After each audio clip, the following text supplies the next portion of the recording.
G'day, Heath here from pickinglessons.com. Blues on the banjo. This is always great. We're in the key of G. We're looking at a lead break twice over the 12-bar blues. We've got some great ideas up and down the neck, using some single string, using some melodic, and using the blues, major blues scale and minor blues scale patterns.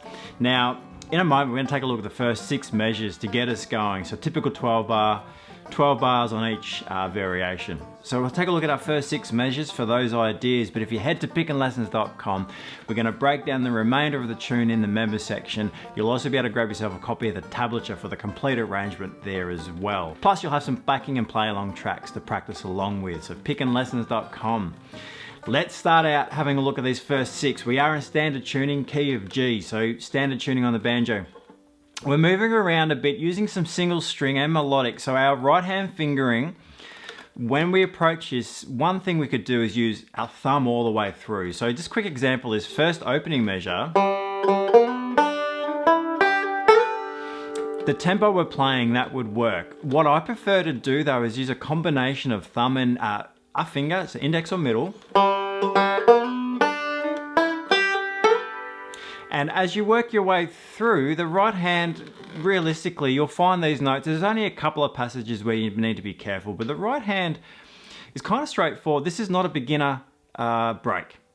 This is certainly a little bit more advanced, so your right hand should be pretty okay anyway. What we will do as we go through is look at left hand positions, because that can be really important in playing smoothly. So do keep an eye on what fingers you're using the right hand though. Just choose efficient fingering. Starting out though, we have this little bluesy slide. So there's your flat 3, the B flat, up to the B, to the D. Change position, first finger, to finish off over on the high G there.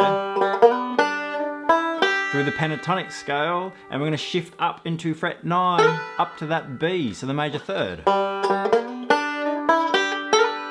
That in itself is a great little opening lick over the G. Once we're there though, fret 9, we're going to resolve into the G, then a little bluesy flat 3, 3 again, to the 5. So that's fret 8 to 9, fret 7, there's our G triad. Opening 2 measures.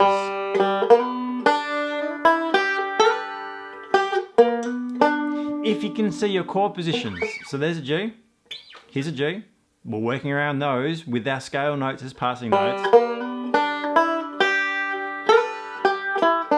Yeah, so we've got some boxes in there. Covered some of these boxes in another lesson, so we won't do that now, but just bear in mind, G position is what we're working out of. So first 2 measures, once more. 3, 4.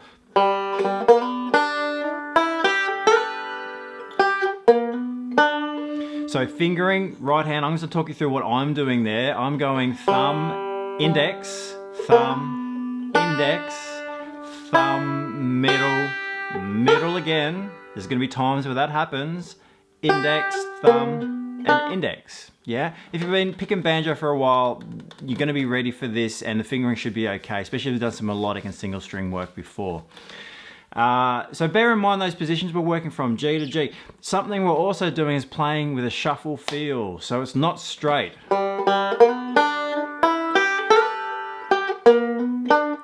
We're playing with that uneven 8th shuffle, yeah? Long, short, long, short, long, short. So our 2 8th notes together end up being uneven. So with the shuffle. Long, short, and so on. Best thing to do for that is to have a listen really close, yeah? Playing it straight against the backing track just wouldn't feel right anyway. So you're likely going to get that okay, that shuffle feel. Moving on, next two measures of G. We're moving on to the C chord, so something changes here.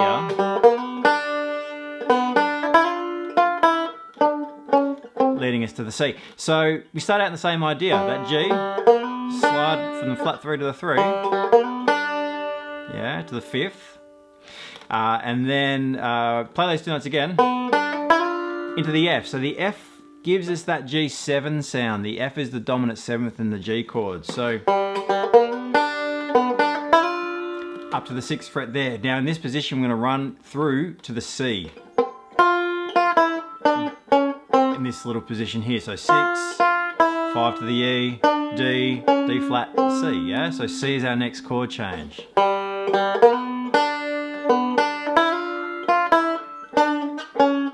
And so those notes there where they're just quarter notes, thumb does a great job of doing that.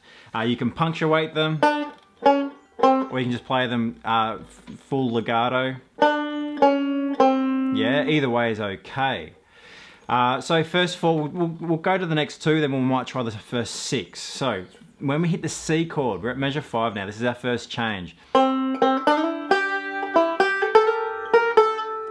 We're actually just borrowing the idea that we played over the G, but different scale position for the C. So from the C root, slide up to its 3rd and 5th notes in this pentatonic scale, and then up to the dominant 7th of C. So we're looking at using the B flat there at fret 11. Running back down the scale. Right, so there's our C idea. Now that will take us on to the next G lick, which starts out the same. Yeah, so we'll continue that at pickandlessons.com, but let's break down these first 6. So, 3, 4. Next 2. On our way to C.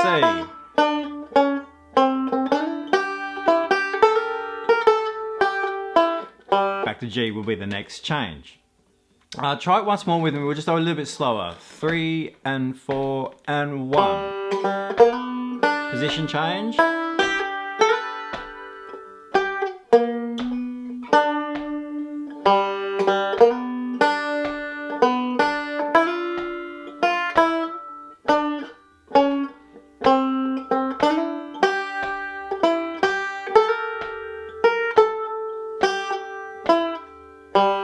And on we'll go. So there's our first 6.